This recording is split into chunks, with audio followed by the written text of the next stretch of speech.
akan membahas materi untuk persyaratan ujian akhir sekolah saya. Saya berasal dari Universitas Islam Negeri Sultan Syarif Hasim Riau. Saya dari Prodi Tadris IPS kelas 1A. Dengan mata kuliah ini ialah Landasan Pendidikan IPS dengan materi Landasan Ekonomi Pendidikan, dan dosen pengampu saya ialah Pak Nudian SPD. Baiklah teman-teman, saya akan lanjut membahas tentang materi Landasan Ekonomi Pendidikan. Nah, teman-teman udah tahu belum apa itu Landasan Ekonomi Pendidikan? Kalau ekonomi mungkin teman-teman sudah tahu. Nah, di sini saya mau bahas tentang Landasan Ekonomi Pendidikan. Sebelum kita mempelajari lebih dalam lagi tentang materi ini, kita harus tahu dasar-dasarnya seperti pengertiannya. Baiklah teman-teman, di poin pertama saya akan membahas tentang pengertian landasan ekonomi pendidikan. Nah, landasan ekonomi adalah suatu hal yang membahas tentang ekonomi seperti fungsi produksi, efisiensi, efektivitas biaya dalam pendidikan.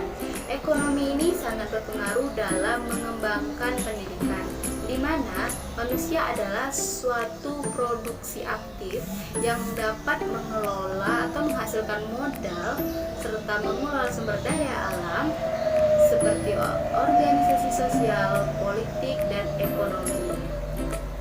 Nah, modal dan iptek sangat berperan di bidang ekonomi ini. Tetapi dua faktor itu juga tidak cukup apabila tidak ada sumber daya manusianya. Maka dari itu, apabila kita ingin menghasilkan sumber daya manusia yang berkualitas, kita harus meningkatkan program dalam bidang pendidikan nasional. Poin yang kedua yang saya akan jelaskan dalam video ini, dalam materi ini, ialah peranan ekonomi dalam kehidupan. Di sini ada dua dimensi peran ekonomi dalam kehidupan. Yang pertama ada dimensi makro. Sesuai dengan namanya, mungkin teman-teman berpandangan bahwa dimensi ini adalah dimensi yang besar dan yang luas karena ada kata-kata makronya. Nah, dimensi makro adalah suatu analisa dalam pendidikan yang dilakukan oleh ilmuwan-ilmuwan seperti ilmuwan ekonomi.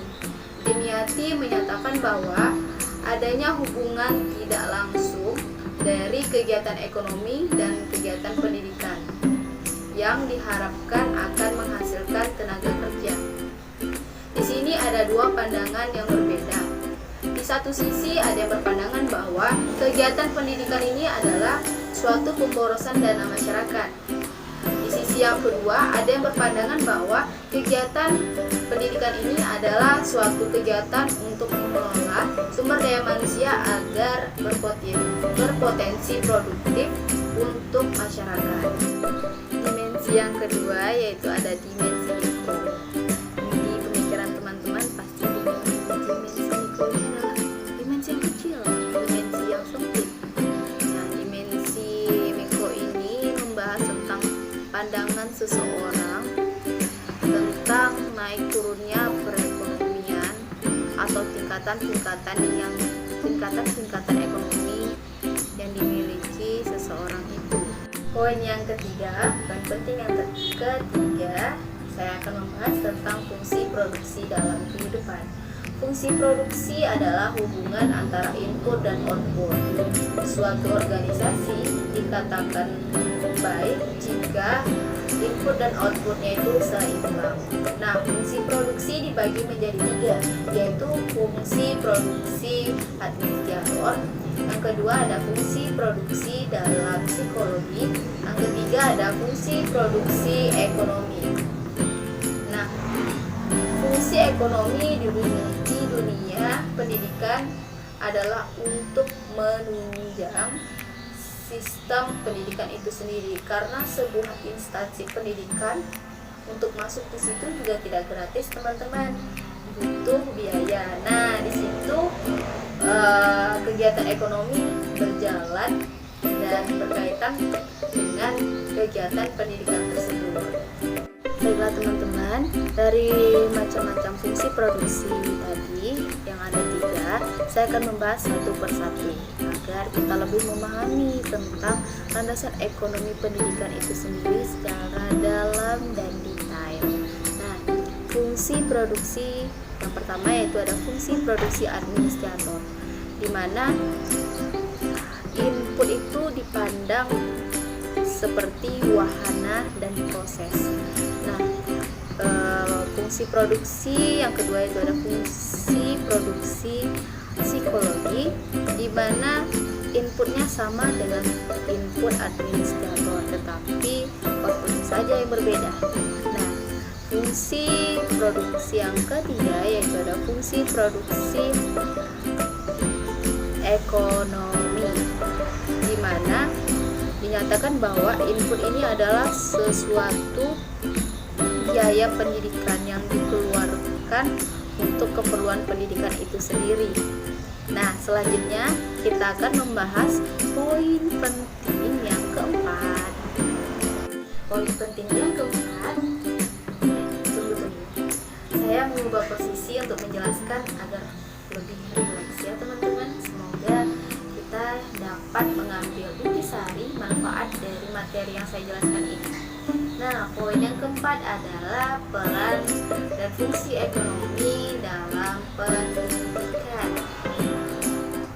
Nah, fungsi ekonomi di dunia pendidikan itu memang menentukan, tetapi bukan peran yang paling unggul dalam pendidikan. Di mana dunia pendidikan adalah suatu lembaga yang berkewajiban untuk mendidik potensi dalam diri individu itu, tetapi bukan hanya mengajarkan dalam segi ilmu ekonomi itu sendiri seperti kayak menghasilkan uang, mendapatkan pekerjaan, tetapi dunia pendidikan juga mengajarkan etika seperti mendidik diri individu itu agar lebih baik lagi, dan agar individu itu juga bisa memiliki etika yang baik dan ilmu yang bermanfaat juga untuk menunjang dia di masa depan agar bisa mendapatkan pekerjaan yang layak serta baik untuknya.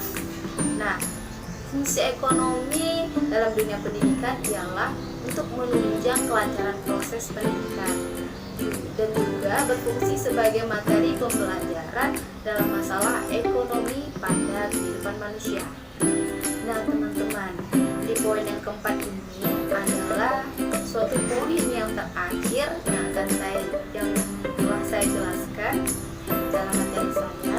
Semoga materi landasan ekonomi pendidikan ini sangat bermanfaat untuk kita semua, dan bisa mengambil intisarinya ialah suatu ekonomi menunjang agar berjalannya suatu pendidikan, tetapi ekonomi juga bukan peran penting dalam pendidikan. Nah teman-teman, dari penjelasan poin penting keempat tadi, itu adalah poin yang terakhir teman-teman yang saya jelaskan dalam materi landasan ekonomi pendidikan dalam video saya ini.